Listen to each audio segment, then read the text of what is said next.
again, good afternoon everyone. Here is my lesson plan. And my lesson plan is for grade 1 for their first quarter.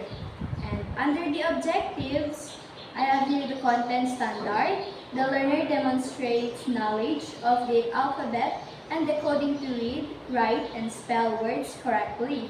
And for the performance standard, the learner applies grade-level phonics and word analysis skills in reading, writing, and spelling words.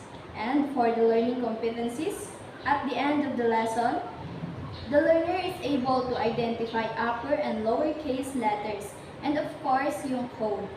Overall, my topic is all about uppercase and lowercase letters. Ayan, ang objectives, yung content standard, performance standard, and learning competencies ay nakuha ko sa ating curriculum guide. And under the learning resources, I have the references and other learning resources. So under the references, teacher's guide, so ito yung curriculum, and the page, which is on page 12, na kung saan ko nakuha yung topic. And learner's material, ito ay isang module ng mga grade 1 about the topic, upper and lowercase letters. And for other learning resources, meron naman yung PowerPoint presentation, pictures, activity sheets, crayons, cartolina, and glue na magagamit nila sa kanilang activities.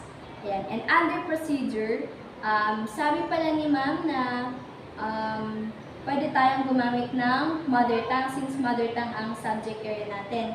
That's why mother tongue namin na ayangan ang ginamit ko sa activities and discussions. And so, under the procedure, preliminary activities, which are the greetings, prayer, and attendance.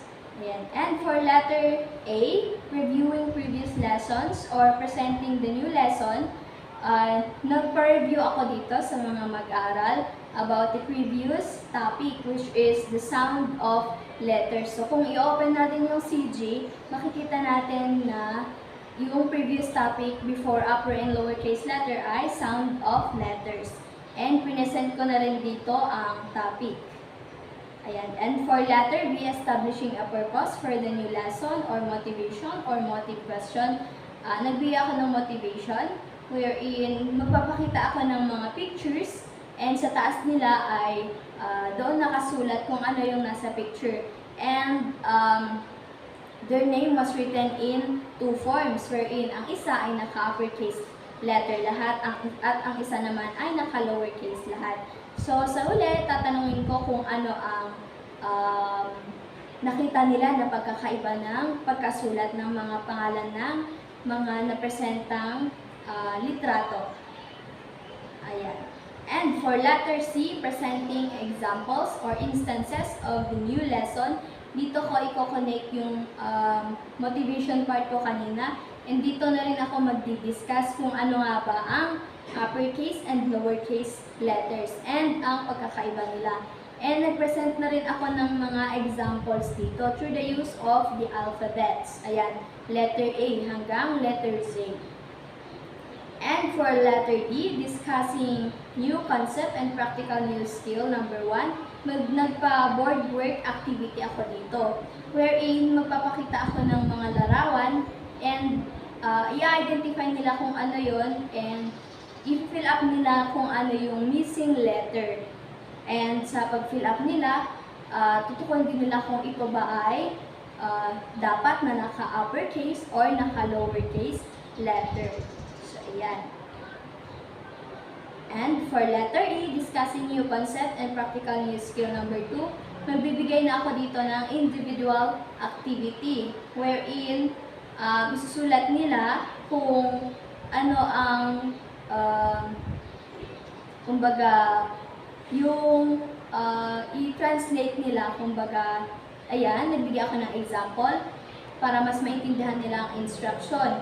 So kung girls na naka-big letters lahat, isusulat nila ng lowercase letter ang kasunod.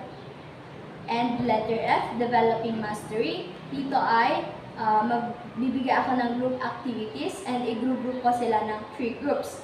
nagbigay din ako ng rubrics for scoring and the total of 20 points. And ang gagawin nila dito ay i-glue nila kung ano ang dapat na alignment ng mga given na letter sa kanila. For example, sa group 1 na big letter A yung una nila, so hahanapin nila yung lowercase letter ng big or naka-uppercase letter na letter A. And ganon din ang gagawin ng group 2 and group 3. And for letter G, finding practical applications of concept and skills in daily living. So, tatanungin ko sila kung saan nga ba nila i-apply ang natutunan nila about sa topic. And ang expected na sagot nila ay magagamit nila sa paggawa ng words or pagsulat or words or sentences or maging paragraphs. Yan. And for letter H, generalizing and abstraction about the lesson. So dito, tatanungin ko sila kung ano ang napag-aralan namin and tatanungin ko din sila kung ano nga ba ulit ang pagkakaiba ng uppercase and lowercase letters. And for letter I, evaluation. So dito na ako magbibigay ng assessment.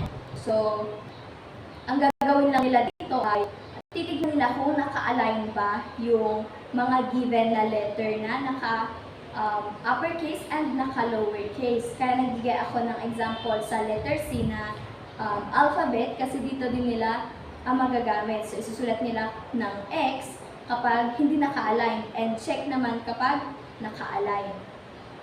And for letter J, additional activities for remediation.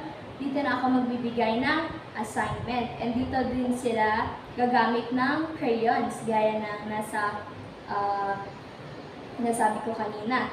So, ang gagawin lang nila, ipo-color nila ng color yellow kapag ang nasa loob ng pineapple ay naka-uppercase letter P. At kulay orange naman kapag ito ay naka-lowercase letter P. Yan. So, syempre, hindi mawawala ang remarks, reflection, and, ayan, prepared by me. That's all. Thank you.